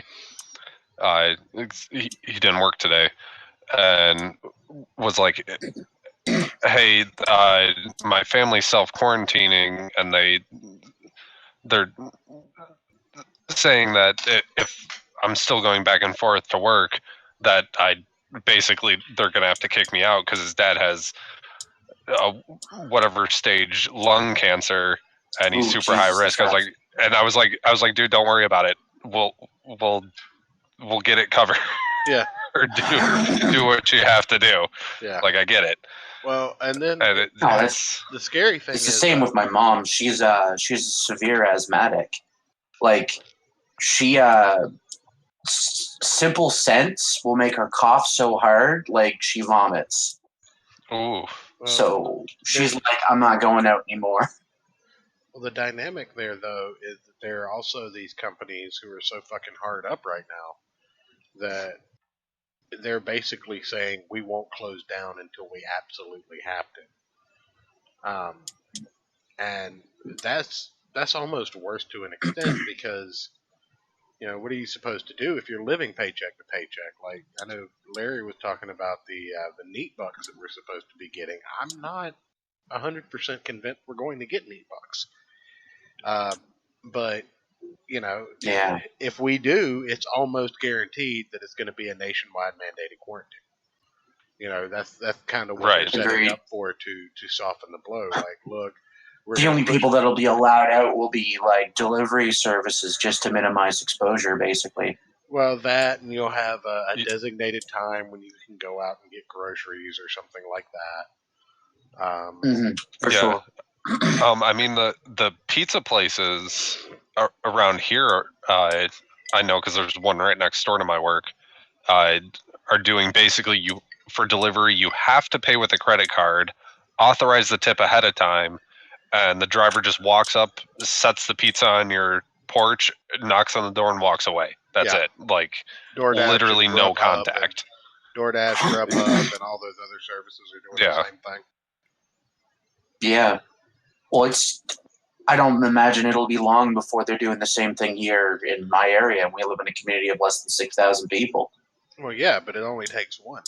Like I said, we almost. That's the worst part. They won't tell us.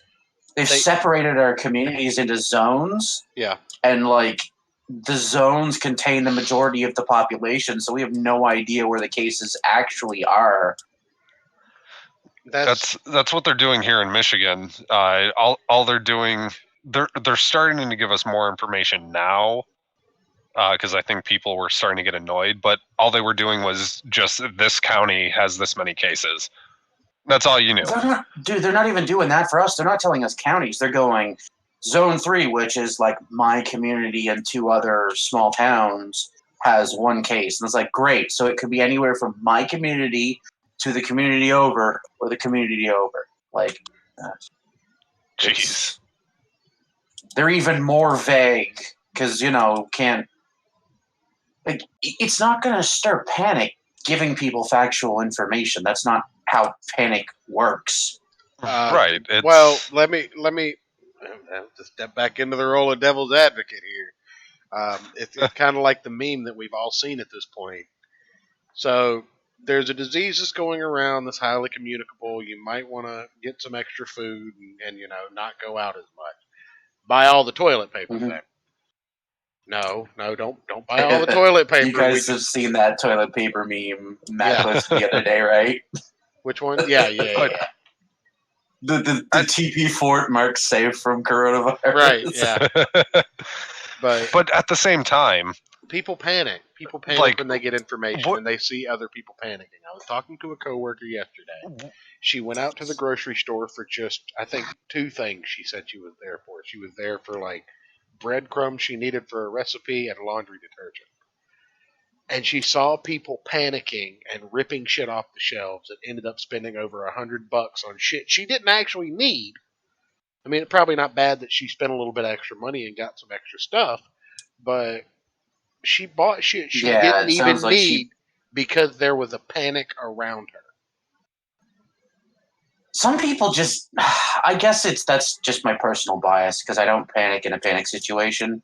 I have a psychotic disorder, so I'm largely detached from emotions that aren't anger. We're all a little bit autistic here. We just call that Asperger's where I come from. Yeah, fair basically enough. You're in good company is what you get. Yeah, fair enough. Like emotions other than anger, I'm just kind of like, I have no idea. Anger. Yeah, no. If I'm either mad at you or I'm indifferent. Take your pick. No. But yeah, like extreme fear only happens to me in very specific situations. Like 99.9% of the time, I'm just not. It doesn't register in my brain. I don't know that I should be afraid, kind of thing. Because my brain's like reality. Like you're taking a shit on the toilet and Bigfoot busts in and is staring you down. You might feel a little bit of apprehension in that scenario. My brain would be like, where the fuck did that? Oh. As long as he didn't have lube, I think I'd be all right. If he had lube, I'd be a little I don't know. Worry me more if he arrived with an erection and no lube. Well, I just assume Bigfoot always has an erection.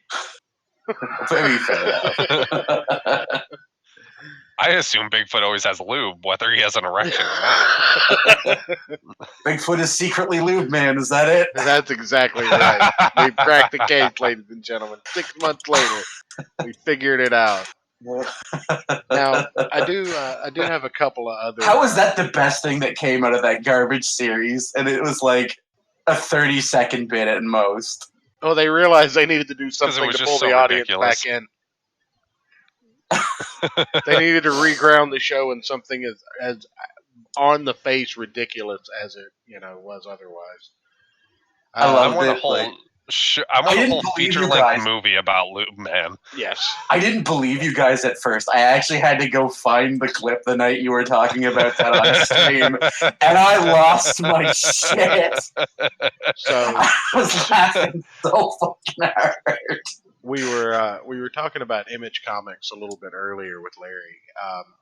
Yeah, I was listening. Image Comics is set to cut their releases to help comic retailers during the Corona pandemic. Not because, they're having to shut down complete wings of their company because of quarantine situation. Not because people are starting to get sick and they actually have a soul. No, they're doing it for the retailers, guys. I love that they're pretending like they give a shit about retailers when they don't even sell to retailers. They sell to Diamond, and Diamond fleeces the retailers. Right. If Diamond wanted to help the retailers out, they'd send just as much product with free shipping and like a discount. But whatever. No, they don't give a shit about retailers. They never have. But all these people who are like, oh, you just believe EVS on fucking Twitter. It's like, no, nigger, I don't believe DVS. Oh, careful. Hey, watch the gamer words. Careful, neighbor. Sorry, that one. Neighbor. We're not Mr. Rogers here. We don't need to talk about our neighbors. Actually, that movie is really good. The Tom Hanks, Mr. Rogers movie. It? I did see that, yeah. I was surprised. Weird. It's fucking weird. It's like an acid trip halfway through, and you have no idea what's real and what's imagined. Yeah, it really is like a train wreck, but it's a good train wreck. Yeah. Like nobody died. You're just watching the machine get destroyed.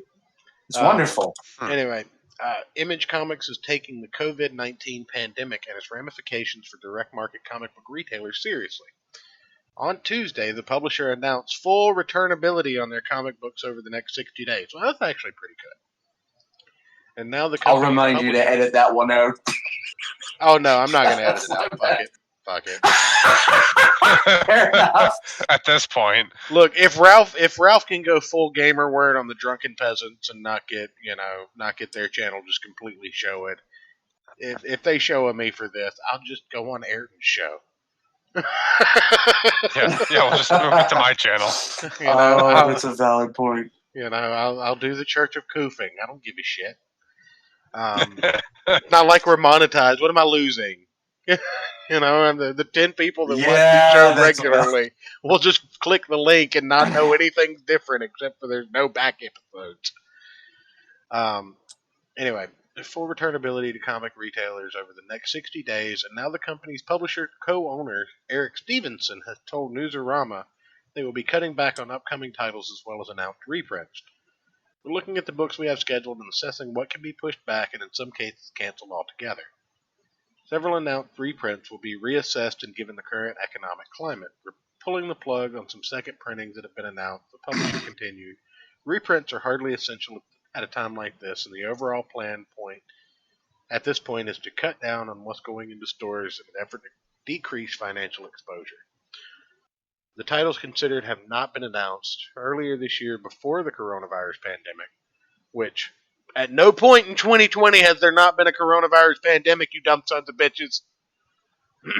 Yeah, this shit started in 2020, like literally. It started in 2019 in November. Well, the disease got its legs in November of last year, but if the pandemic was officially declared in 2020, I mean, I should be more specific. Yeah, I'm just, again, I'm a spurg. Stevenson spoke. Newsarama. My dude, there's nothing wrong with being a spurg. I have known many spurgs throughout my life. They're good people. Stevenson spoke Newsarama to an apparent glut. Let's look at this sentence. Stevenson spoke Newsarama to an apparent glut of comic books being offered to retailers and in turn customers. There's a word or two missing from that sentence. Comic book stores can't keep up with ordering. How do these people get jobs as writers? They do it for free, I'm sure, for long enough. I mean, I don't fucking know. God, I hope they're doing it for free with syntax errors as basic as that. Well, we really shouldn't blame the writer. The fact is, the editor and the person in charge of putting shit up on this website needs to be fucking chastised. They both need to be. This idiot can't check his own friggin' grammar, and the moron that edits it clearly can't either. Hey, he couldn't afford the Grammarly subscription for this one. That's right. Also, not a sponsor. Have you guys seen Tranny Visaggio freaking out about, oh, please, Comics Cage, just leave us alone. We just want to be left alone. I have no idea who that might be. I know their counterpart, Max. Heimbrecht's in rare form this evening. I don't know. Talking about neighbors and car parts.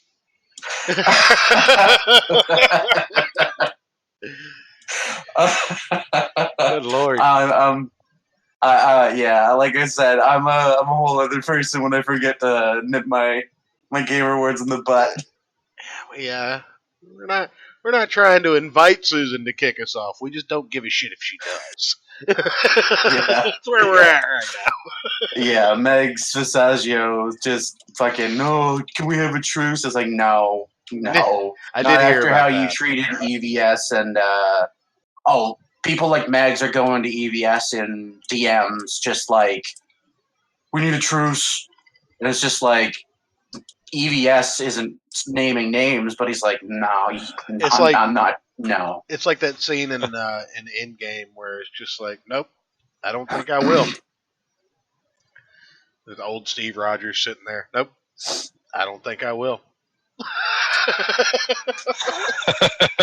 Yeah. Anyway, comic book stores can't keep up with ordering them. There's just too much to keep track of, and if a specialty market catering to the specific type of content is overwhelmed by the amount of books being published, that's definitely going to be an issue of other sales channels. Holy shit! It only took a fucking plague for these people to realize that maybe they were putting out too many fucking books a month. Holy fuck! Yeah, I'm a huge fan of, they shouldn't be releasing don't do weekly issues.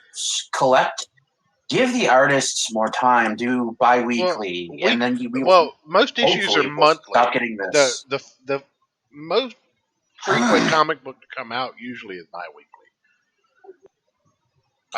Most issues are monthly. Revised that to some degree. Yeah, the only weekly series that I'm aware of that weren't on two different teams. Now and when DC did it in Rebirth, there were two different teams on bi-weekly books, except for Detective that's and Batman. Good. But like Wonder Woman was two. See, I just saw this shit coming out every week, and I was like, ugh. Well, what you're seeing is 8 different Spider-Man titles coming out over the course of a month. Like they'll put out That's fair enough. Web of Spider-Man, Amazing Spider-Man, Spider-Man Renew Your Vows, Spider-Man, Superior Spider-Man, Venom Spider-Man or whatever, Spider-Gwen, Miles Morales Spider-Man. They'll put all of those titles side by side. I liked Miles Morales Spider-Man, but it's kind of ruined him though. Well, my kids love it because of the Spider-Verse movie. I haven't seen that. Now, we've talked a lot of shit about Diamond Comics on this show, and we'll probably continue to do so. However, they did have one noble thing to do in regard to this whole pandemic. Over on Bleeding Cool, they did something noble? They did. Over on Bleeding Cool, they're reporting that, and again, this is Rich Johnson, so hi, Rich. Diamond lets comic shop put accounts on hold over coronavirus pandemic. So, you know, I'm not going to read the entire article because it's a little bit long. And basically the entire... I'm genuinely surprised. Yeah, the entire gist of it is basically... Well, hold up. I don't have to read all that. That's just Bleeding Cool. Okay, so it's just a paragraph. I'll go through it. As a San Franciscan comic book retailer, Brian Hibbs pointed out to Bleeding Cool the other day, comic book stores have been ordering non-returnable product before the coronavirus hit. And before new market conditions took hold, Image Comics and Dynamite Entertainment have made all of their books returnable, but they make a around 8% of the market, so the other 92% is unaccounted for. Well, today, Diamond Comic Distributors, the biggest pop culture distributor, wow, announced some major changes concerning about how they do business, as well as Free Comic Book Day becoming Free Comic Book May. They are implementing additional cleaning, hygiene, social distancing, home working, and allowing stores to put their account on hold, receiving no new product until they are ready for it. Dan Heidman, president, Geppy Family Enterprises, has provided the following with Bleeding Cool, redact private information, and they just kind of go through the Diamond distribution, Corona playlist or game plan, whatever you want to call it. And then last, you guys see the Babylon Bee meme Matt posted it in Corona? Oh yeah. Oh, that's funny. Ayrton posted that. You mean? Oh, Ayrton posted that. Oh, sorry. Yeah, I posted that. I misread the person's. Discord does they this start weird, with different letters. Well, no, it's that Discord does this weird seamless thing now. It's not a change I like. It's weird. It no longer separates posts. Oh. So I mistakenly assumed that your blue name, which was the same color as the link, was just part of the link. Ah, gotcha. Fair enough. Now I'll let it slide this time. We just referenced. Yeah, that meme was great though, Ayrton. We just referenced it briefly, and this will be the last story of the evening. But Free Comic Book Day becomes Free Comic Book May following coronavirus concerns. So this year's Free Comic Book Day is becoming Free Comic Book May to help social distancing in response to the spread of the new coronavirus and COVID-19. Steve Geppy, the chairman of Geppy Family Enterprises and founder of Diamond Comics, sent a memo to retailers Wednesday. He writes, with restaurants and other businesses closing, many areas implementing event restrictions, we know that Free Comic Book Day will be impacted to varying degrees throughout the world. With books already printed and en route, we have worked with our publishing partners to give retailers as much flexibility as possible in handling of this event. To minimize the impact of a primary distribution operations, prioritizing the distribution of weekly new comics and restocks, a number of free comic book titles. Oh, thanks. Oh, I got it. What? God's name? Sweet unholy code. Oh, God. Okay. No, a video started playing. Comicbook.com can suck my nuts back. But it's just suddenly, what in God's name? I'm like, did Poe show up? What's happening? That's what I thought was happening for a second. I was sure that was just like oh God, Poe's here, or Denny's back reaction. A number of Free Comic Book Day titles will be included with each regular weekly shipment over the next several weeks. These titles will be invoiced at no charge as we extend the billing out approximately 90 days of the first week of August. The books may not be in separate boxes from the rest of the shipment, except when full cases are shipping. So, basically, they're going to turn Free Comic Book Day into Free Comic Book Month. I think that's a decent plan because that's essentially what happens to the event anyway, is once you get this back stock of stuff that you're just giving away, you just leave it out until it's all gone if you can. I mean, that's just been my experience in comic book shops. Like, once everything was picked through, you just left everything else out, or you tried to pack it into grab bags or something like that just to get rid of it. Any extra Free Comic Book Day stuff we had always went into Halloween Comic Fest as well. And usually, if somebody came into the shop in a costume on Halloween, we would give them a couple of the free books and the dollar books or whatever for like a trick-or-treat grab bag. So, but I mean, so this virus that it's not even as bad as the flu, bro, has already reached into what we would consider a dying industry at this point, right? Like, comic books are dying. Yeah, we all can agree on that, right? Well, sales have been dropping drastically. The issue the amount per issue has gone up drastically. The amount per trade has gone up drastically. The amount per omnibus has gone up drastically. Mm-hmm. They're trying to stop the ship from sinking, but it is slowly sinking. Well, and even though that industry is on its last legs, this virus is fucking it just as badly. And I have to ask myself, would it be this way if comic book retailers were able to stay comic book retailers as opposed to having to become game shops and shit like that? Like, if you didn't have to host Pokemon tournaments and Magic tournaments in order to make a buck, or sell video games and have video game tournaments, or what the fuck ever you have to do to also be able to sell comic books and turn a profit, would this be the case? Because I don't think so. I think it would be a whole other ballgame. Well, it's funny you mentioned that, because the comic store that recently stopped selling comics in my area had been around for 30 years, selling comic books and sports cards. They eventually got into those other things, but they didn't have to. They just did because they either saw the writing on the walls, or they extra money. Yeah, or there was just extra money in it. But why leave money on the table if you don't have to? But the thing is they would have survived just fine off selling sports cards and comic books if the industry had made it, fiscally profitable for retailers. It's not. Now every comic book store is a gas station that you can go to play cards with your buddies in, and even that's kind of gone the wayside, as my local shop said that no mass gatherings for any tabletops, Pokemon card games, or Magic the Gathering will be held until all this shit blows over. So, right. I mean, I don't know.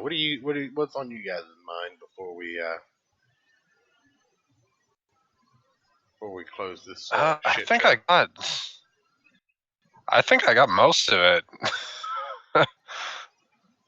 out as related to our girl Corona Chan.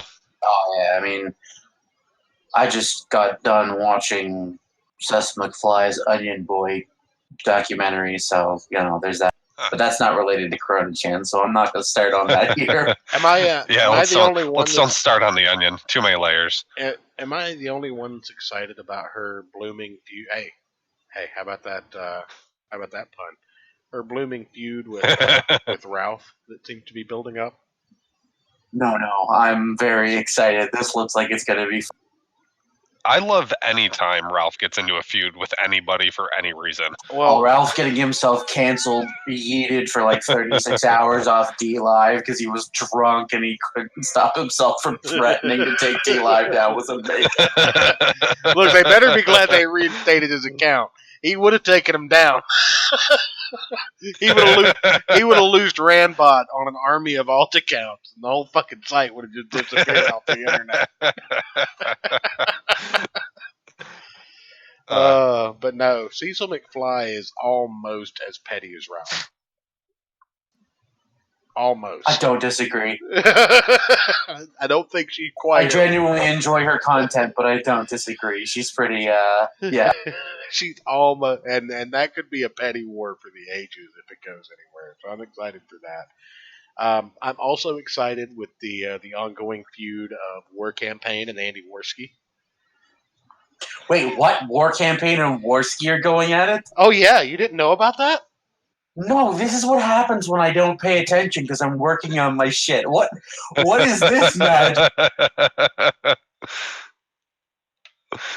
So basically, Andy Worski tried to quote unquote expose Ethan Van Sciver, and oh no, it didn't really work because there's nothing to expose, I guess.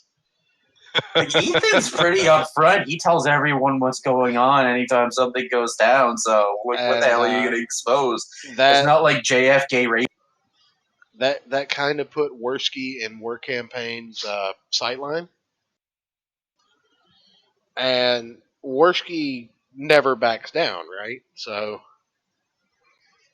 Yeah, So, it's just so now it's Worsky kind of for like you. a one-man army versus war campaign.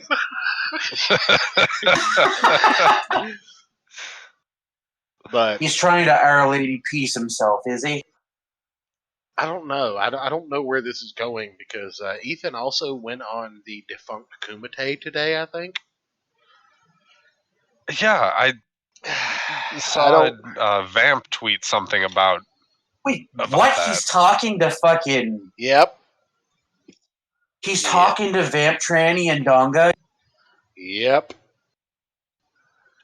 Oh, good lord! What is he doing? He's probably doing it to take the piss out of Worski. Probably, but there's only one thing to say to that. Like, I mean, you can't. Like, you just have to. Wait a minute, Matt! No! Yes, exactly. No! I mean, that's just. Oh, but So Ethan, let me make sure I understand it. Ethan went on Donga's show. I didn't see it because I have no respect for Tonkasaw. I mean, I'm pretty sure that's obvious. I didn't see it. No one should at this point. You know, but I just. My main concern, and again, Ethan's a grown man. I don't give a shit. I'm here for the comic books. Associate with who you want to, do what you want to do. My main concern is that this is ammunition for Anti-Comicsgate to say, look, you are now fraternizing with someone who is a known scam artist, who is a known liar, who is, just kind of the worst kind of person, like, who associates with doxers and shit like that, who's a known bitch-made neighbor. Yes, he is definitely a bitch-made neighbor. That is right. He also pays doxers to get him information. Because, that's a... Well, Yeah, he did that a couple times. Well, when you make enough money selling hoopies on the car lot, But, no, it's been a weird week, but honestly, I can't be fucked because I'm scared. I gotta look into this Worski versus War campaign thing. That sounds amazing. Dude, the levels of just autism, it's delicious. I have no problem with War Campaign or Andy Worski. Like, individually, they're fine. It's just, I don't like Geek Thulu particularly. I think he's kind of... he's kind of annoying. Geek Thulu, ever since he became Worski's de facto partner, I stopped watching. Ever since he became the replacement for the public space. Dude, that dude, look at how the Potato Smasher has fallen. Good lord. Look, he went on to CBS to cement his infamy. You don't understand. It is part of the 20-year plan. You are too small-brained and low IQ to understand. I am going to have reproductive sex with all the potatoes.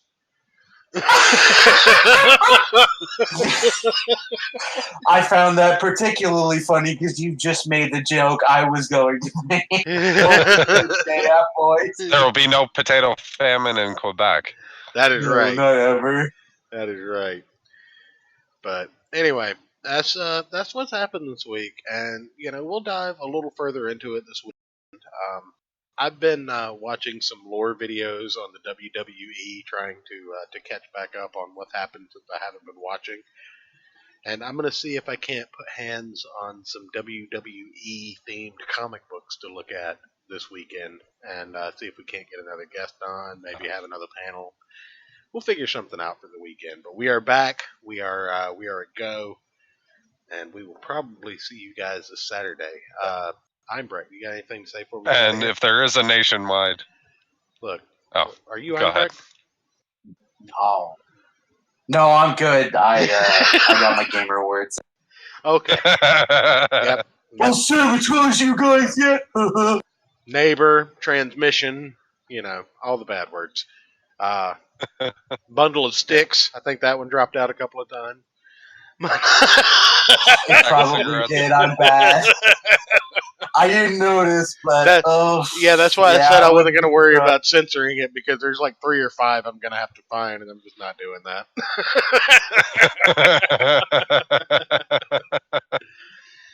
Yeah, I'll just get you to make me a new YouTube channel if it comes down to it. I'll be like, look. Fair enough. But anyway, Eric, what are your final thoughts, buddy? I'll look forward to if we're in a mandatory quarantine for us, probably streaming every day just because we're bored. Yeah, I was thinking about that. Like, we might have to do something late night or something early morning. You know, just or just random times. Yeah, just jump just on. Like message each other. You bored? Yeah. All right, let's. Yeah. But anyway, I want to thank everybody for coming on. I want to thank everybody in the audience, everybody that liked, shared, subscribed, all that nonsense. Check out the links in the description down below. Follow Ayrton. Follow everybody. Check us out on Twitter. Check us out on Discord. DM us, whatever. And we will see you guys this coming Saturday. No Radio Wednesday because we did a proper Wednesday stream. But I just wanted to make sure that my net wasn't going to shit out halfway through the show, and we are good to go. So, anyway. Fantastic. We'll see you guys next time. Good night, everybody.